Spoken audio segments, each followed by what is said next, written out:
On the other side of the world is the harsh west coast of New Zealand's South Island. A team of 5 scientists are on a mission to solve a series of science challenges. Their base camp is an old sawmill. Their ultimate challenge is to find gold and make a pure gold souvenir. But this time they're on a special mission, something very different and very dangerous. Our scientists are Mike Bullivant, our creative chemist. He's also a stand-up comedian and a keen outdoors man. Kathy Sykes, an irrepressible physicist and extreme sports fanatic. Mike Leahy's a biologist with attitude. He's also a car mechanic and martial arts expert. Ellen Macaulay's an intrepid botanist from Missouri whose second home is the Amazon jungle. Jonathan Hare's a physicist with a science brain and an artist's eye, a true Renaissance man.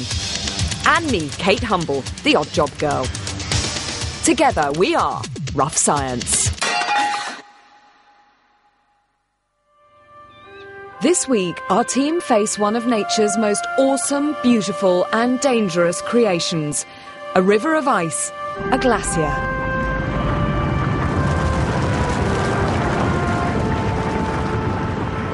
This is the Franz Josef Glacier, one of the fastest moving in the world. Experts claim it's in retreat, that it's melting faster than it's moving downhill. It's only 5 miles from our base camp, so naturally it's an irresistible challenge to our scientists. This week we're going to have an expedition. We're going to go and explore the massive Franz Josef Glacier, which is over there. Yes. And so, over the next 3 days, you've got some discoveries to make. Jonathan, Kathy and Mike, we want you to try and find out just how quickly that glacier is moving. And Mike B and Ellen, can you try and establish how fast it's retreating? How fast is that ice melting? Okay. Now, of course, knowing you lot, you might do that very quickly. So can you use your collective science nous to come up with some neat ideas of keeping us warm, portable ideas, things that don't involve half a tree and some firelighters? So you've got all the tools and bits and pieces that you can find in the sawmill and obviously natural resources that you can put to use and anything you find that might be useful in there. You've got 3 days. To solve the challenges, the scientists are going to have to build their own apparatus using the gear in the sawmill, and the trunk contains a surprise kit. It might give the scientists added inspiration. That will help. So, using only what's at hand, the team must use their ingenuity to work out how fast the glacier's retreating, make portable heaters, and measure the glacier's speed of flow. So, Kathy, short of building a speed radar gun, how on earth are you going to measure how fast this glacier is moving? OK, well, if you imagine, here's some rock. Yeah. And here is the glacier, right? And the glacier is moving that way, and we're staying still on the rock, and we want to measure that speed. What we're going to have to do is to go along here to the edge, and then we're going to go along here and measure out very, very accurately a particular distance, and then put in our other point. OK. And this is what we call our baseline. And this distance here is something that we have to know very, very well. Right. OK. And then what we do is we're actually just going to wander out onto the ice and ram a stake in somewhere around there. And then we're going to just measure out the angles. So do a sighting from here to here. Measure this angle. And then we wander up here to the second stake. Yeah. And then do the same thing from here to here again. Yeah. And measure that angle. Right. Then we've done our business for the first day. OK. Now, overnight, I hope, the glacier's going to move downhill, shooting off that way. Yeah. We go out in the morning, and we do the same measurements again. So we just go from there to there, and then from there to there. Yeah. We measure these angles. And you can see that there's now been a change in angle. Right. So we'll be able to work out, using trigonometry, how much this thing has actually moved. Right. Now, the catch is, though, that movement is probably tiny. Yeah. And we're only going to have probably 24 hours to do it over. So we're trying to measure tiny, tiny changes. So we've got to measure these angles as precisely as we can, and we still may not actually be able to measure that change. OK. Mike, Al and Kathy get on with making the equipment they're going to need to measure the speed of the glacier. And Jonathan's got the tough job of sorting out how to measure those tiny angles. He's making 2 of the biggest protractors you're ever likely to see. So what I've done here is I've worked out using simple maths the radius required so that the distance all the way round is 180 centimetres. And of course it's half a circle, so that's also 180 degrees. So in that case, each centimetre is exactly 1 degree, but using the millimetres will give me tenths of a degree. So it's a really convenient way of making an easy, accurate protractor. But of course the only problem is it's rather large. I think the challenges are quite hard this time, so we've all been full on, really. I do like working with people, I like being part of the crew and the team that are doing things, but sometimes if I'm working something out, well, I've got to go completely from scratch and use the materials available. There's a lot of time just thinking about how to use what I've got for the best, and sometimes it's quite difficult to think as well how I would talk to other people and discuss it. You know, there's a bit of me that will just go off and do it, and I have to sometimes remember to stop. No, I think we've got to meet one of these. It's important to chat to the others. Yeah, have a look. Jonathan's protractors are absolutely enormous, and that might make working with them on the glacier very awkward. I think this is going to be a bit of a challenge to try and actually do this. As far as the science goes, I have no idea until we get there how it's going to turn out. Mike B and Ellen's challenge is different from the other teams. Is the glacier melting faster than it's flowing downhill? If it is, then the front of the glacier will move backwards and they need to measure by how much. Their device is simple: half a picture frame, a broom handle and a few nails, but they've got no idea if it'll actually work. Ellen and Mike must get to the front of the glacier, so we're trekking across the floodplain created by the melting ice. Everywhere you look, you can see signs of the glacier's immense power.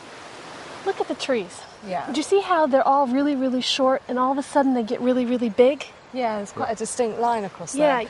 Well, what's happening is the glacier must have been up to that tree line. So the forest started with those tall trees. And everything else was below the ice. And Ellen's point is proved by this painting of the glacier by the explorer Sir William Fox 130 years ago. Today it looks very different. So, in the past, the glacier has retreated. But is it doing so now? And if so, by how much? Oh, it's much colder up near the glacier, isn't it? I can't believe it. I can see why we've been given the challenge of building a portable form of heating. Absolutely. Now, if you look at this whole thing, this entire place is the terminal face. That's the end of the glacier. It seems so weird to me is that you have this massive kind of wall of ice and then no ice at all. Yeah. Well, one thing that's patently obvious is that this glacier is melting. But what we're looking to see is the ice melting faster than the ice is moving forward. And if the answer to that question is yes, it is melting faster than it's moving forward, then it's effectively retreating. Right. Exactly. Exactly. So is this where the broom handle and the half a picture frame comes in? Got it. Okay, this I have to see. How's it going to work? It's very crude. We'll position this broom handle against the face. We'll mark this here, the base of it, so that when we come back in on day 3, we'll be able to place this in exactly the same position. We'll put a nail in here, hold it up at the same inclination, and a nail in here, which is in contact with the face. Right. So when we come back in 2 days' time, if the glacier has retreated, then there'll be a gap between the front of the face and the nail. So you simply just make that measurement and that will tell you whether it's retreated or advanced over the next couple of days? It's a very crude device. But it should work, shouldn't it? Well, I hope so. The other team want to go up high on the glacier to measure its speed. And to keep warm up there, Mike L has a cunning plan: to use ice to make fire. Right, this is our smoker or tea hut.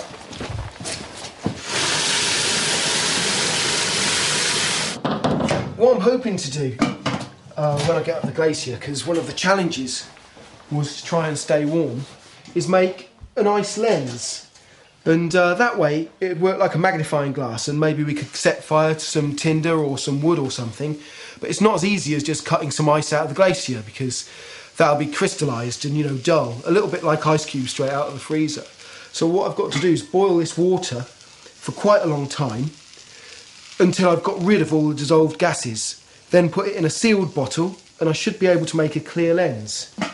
It's late afternoon and Kathy, Jonathan and Mike want to test their speed measuring kit before tomorrow's challenge on the glacier. So this is lined up with that one's lined up with this one. So we've got the baseline sorted. So, Mike, Yep. you see that flag? The one in the You're middle? going to venture onto the ice. If you, very carefully, venture onto the ice. Venture onto the glacier. Oh, Yeah. nightmare. I'm not wearing any spikes. Yes, you are. I can see them. All right, I've got my spikes on You've now. got the spikes on. Okay, but take it Take easy. care. Whoa. Take care. There's a big crevasse. You got the radio? Mike, can you hear me? Okay, that'll do nicely. Yeah, be careful, it's icy. Now they can take their bearings from the tripods to the flag, just as Kathy explained earlier. It was cold out there, I came back.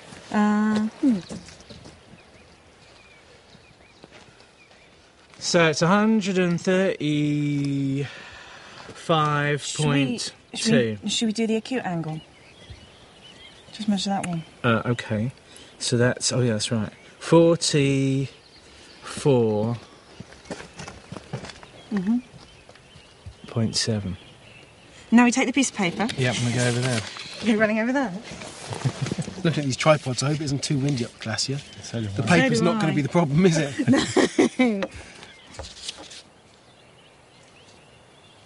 That's 67.3.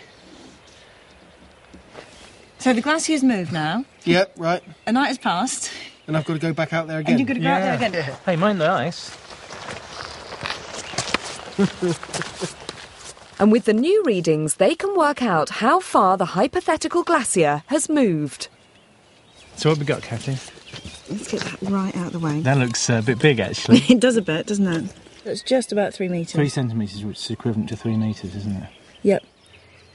And 3 metres looks quite close to the distance between Mike's flags. How much is it, Mike? 1.6 metres. Shut up! It is about 3 metres 28. Oh! The team's practice measurement was pretty accurate. But tomorrow will not be that easy. The glacier's a slippery, crevasse-ridden place to work. It's not as flat as the sawmill's yard. In the evening, the mood is subdued. And for the first time, we could be missing a scientist from a day's filming. Ellen has a bad cold and retires to bed. I've just made Ellen a cup of tea because she's not very well. She's got some sinus problems. I don't even know her then, because she's American, she'll want tea. But I haven't got any coffee. I'll brought you some tea. Oh, you're so sweet. Right, protractors. Yes. Ruler. Yes. Day 2 and Kathy, Mike, Elle and Jonathan are preparing their bits and pieces before they fly up to the glacier to begin their measurements. And this is a masterpiece of contemporary engineering. Hopefully they'll come back with some results. Ellen's come down with a streaming cold, which leaves Mike B cooking up concoctions in a desperate attempt to keep us all warm. So what are you going to do today, bereft of Ellen?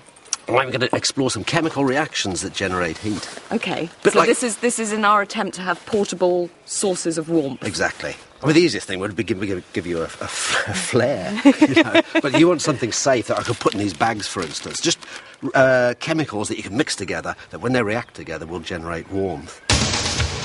And whilst Mike B makes chemical heaters to keep us warm, we're looking for somewhere to land the survey team. We're going to have to trek across the glacier and find solid ground beside it to set up the tripods. With Ellen recuperating in bed, Mike B's left to his own devices. He's testing the ingredients for hand warmers to use on the ice, and he's making a bizarre bid for his own cookery show. I'm going to be making lime from chalk. Now, I've used red, gold and green chalk, which is a Jamaican variation on the recipe, but you can use whatever chalk you want. Grind the chalk up to a very fine powder, a little like flour. Get it to a nice consistency. And then we'll scoop some of this out onto a plate. And we put the plate in a very hot oven. It has to be very hot, nothing less than regular 8 for 2 hours. And that process will convert all of this chalk into lime. Of course, I don't recommend you do this yourself at home, as the lime we're making is a very dangerous chemical.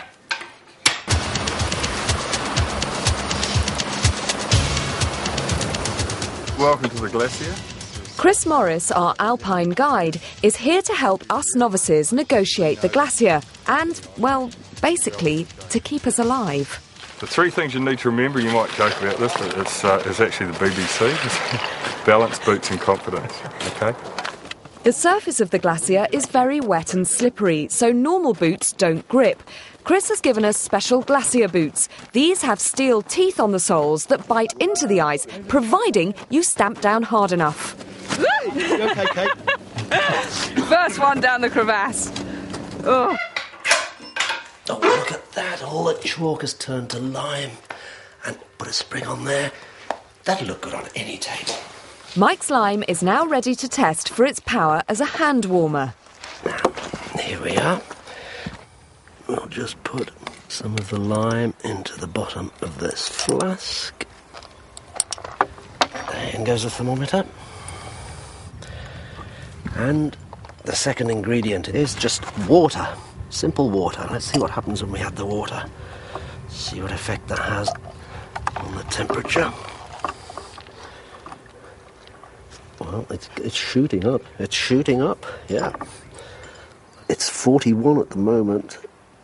Well, what we're actually doing is slaking the lime. It's a process called slaking, and it just forms calcium hydroxide.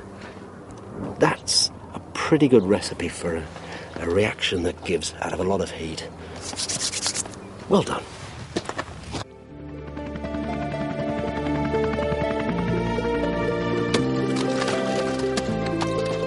It takes us hours to find a way off the glacier.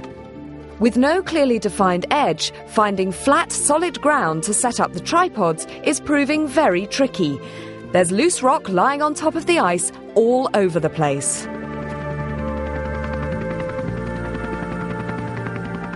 Well, I have to say, it certainly is a far cry from your neat little diagram when you see it for reality, isn't it?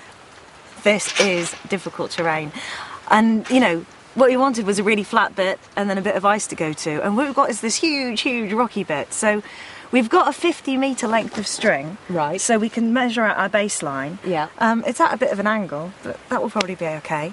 And I just need to get out up there somewhere and put up one of the flags.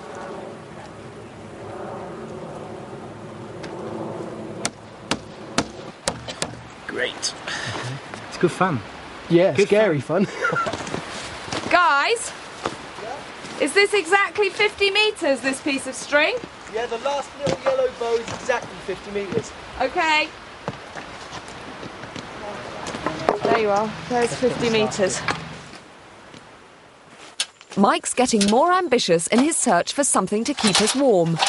Now, my final recipe today is a real vindaloo of a chemical reaction. Something for, you know, the spicier taste. We've got some ground aluminium, which I've made from this drinks can here. And I've put that in the container there with some rust, which I got from this shed to my right. Any shed will do, as long as it's rusty. We've mixed the 2 ingredients to a fine powder, and I'm going to put them on this rock, and on the rock are 2 separate pieces of steel. And I hope the heat generated by this reaction will weld these 2 bits of steel together. It should work because this reaction was used to weld railway lines together in the past.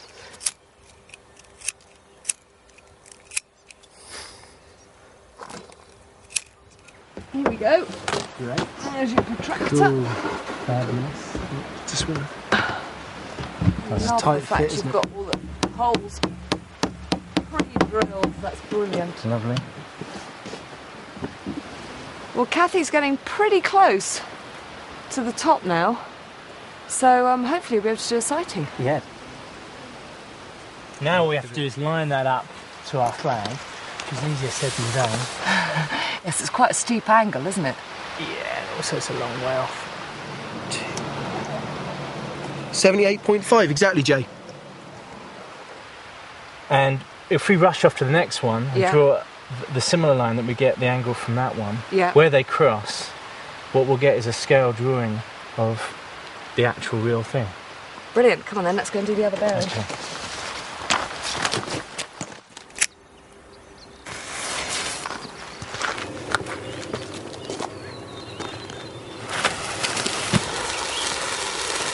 Powdered aluminium removes the oxygen from the rust, leaving molten iron, which welds the plates together.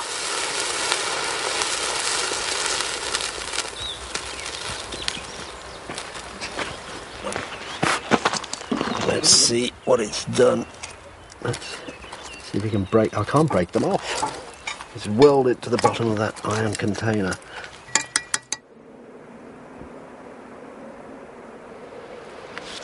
And we line that up with the flag. Yeah, that's okay. And I draw the line. Yeah. 82.4 degrees. And so you just now have to repeat this tomorrow? Tomorrow, hopefully in roughly a day's time. And that place should shift. And the shift will give us how much it's moved. And then that will give us the speed of the glacier down the valley. Good day's work, guys. Yeah. Well done.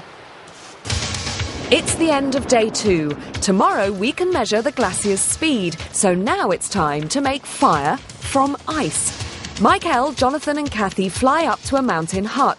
It's high enough that they can freeze Mike's special gas-free water. Right, I'm going to try and make an ice lens traditionally, just using boiled water in a dish. But the problem is you can't get a biconvex lens, that is a bulge either side. So I'm not sure how well we can do this. Anyway, I'm carrying on with this idea, but in the meantime, Kathy here, I think, has come up with the ultimate solution.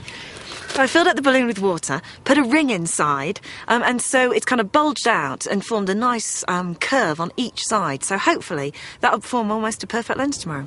This absolutely perfect idea. I don't know why people don't put it in the survival books, Well, you know? but it may not work, Mike. I don't know. I've got a good feeling because it's the right shape from day one, isn't it? It's no carving in that. No, it'll be a bit of a teardrop, but we can just carve it a bit, get it to the right shape afterwards. So now we're high enough and cold enough, this is going to freeze. Very quickly. And when we get here in the morning, we'll have some ice lenses. Sort of. With the others up the mountain and Ellen still poorly, Mike B's left all alone. A strange experience for him. I've been working on my own in the sawmill all day. And as the other three are up in the mountains with Kate, it's been quite a lonely day. But I got such a lot done because there were no distractions. And the place was so quiet. It was almost as if, you know, I was the little schoolboy that they forgot at the back of the class.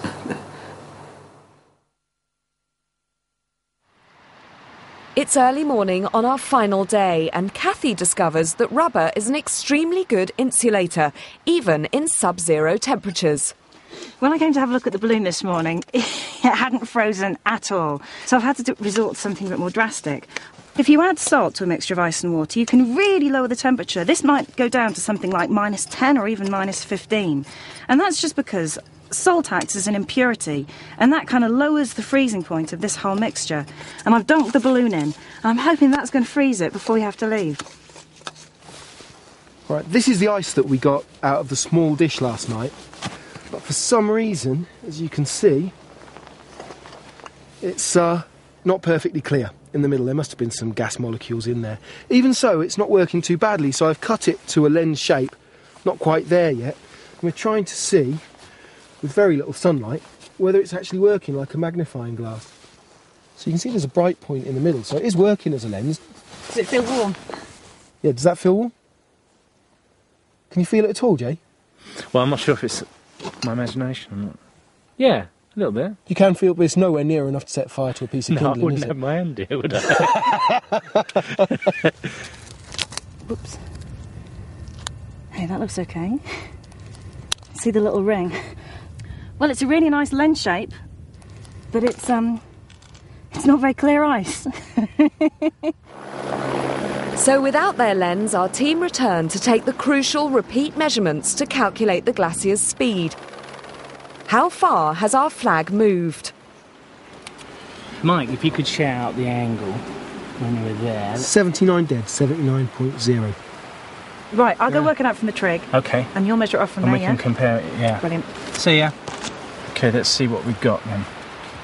Can you read that off, Mike? Yeah, I reckon that's just about 2 millimetres. So on this scale, that should be about 1 metre of movement then. Mike and Jonathan have a rough answer. Kathy will give us a much more accurate speed using trigonometry. OK, guys, what did you make it? About a metre a day. About a metre? Yeah. Brilliant, brilliant, because I got about 1.3 metres in a day. So, yes, it's the same at least. So now we know how fast the glacier is flowing downhill, but is it melting even faster than it's moving? If it is melting faster, then the glacier will have shrunk at the terminal face. To find out, a fully fit Ellen rejoins Mike B. Do you think you're going to get some results? Well, I hope so, but I've no idea which way it's going to go. That is the same place as we had it. So the blue marks are still there. Yeah, we're assuming the bedrock hasn't moved. And look at that. Good assumption. Yeah, look at that. That is the amount that is melted over 2 days, which Okay. is what, 60, 70 millimetres, 60 or 70 check. centimetres? Spot on, I make that 7. What we can say is it's melting definitely, Yeah, but it's melting faster than it's advancing. so it's effectively retreated 7 centimetres in 2 days. Yeah, in those 2 days, yeah. So you've got your results. Yeah.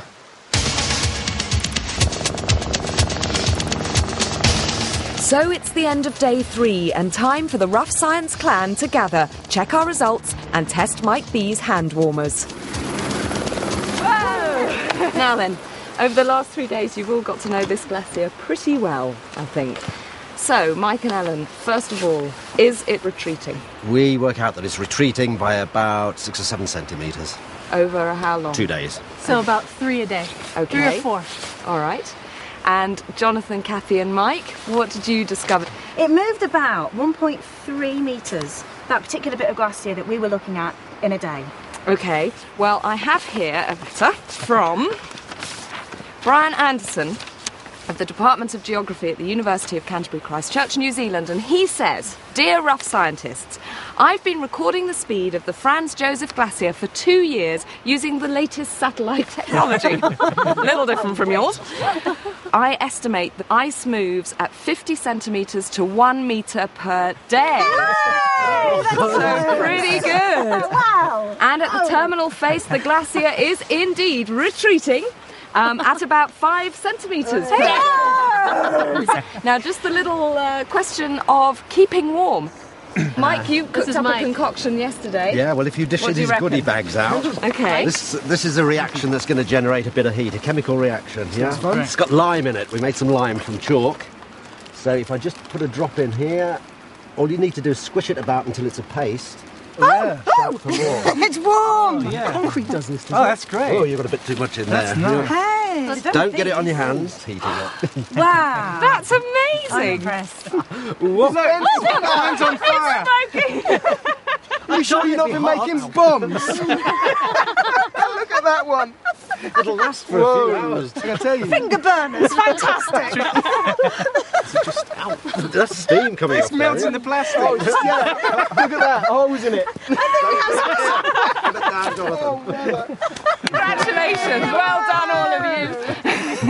And we'll see you next time on Rough Science. This is poisonous. Next time, the pressure is on. It's our team's last chance to find enough gold to complete their ultimate challenge to make a gold souvenir.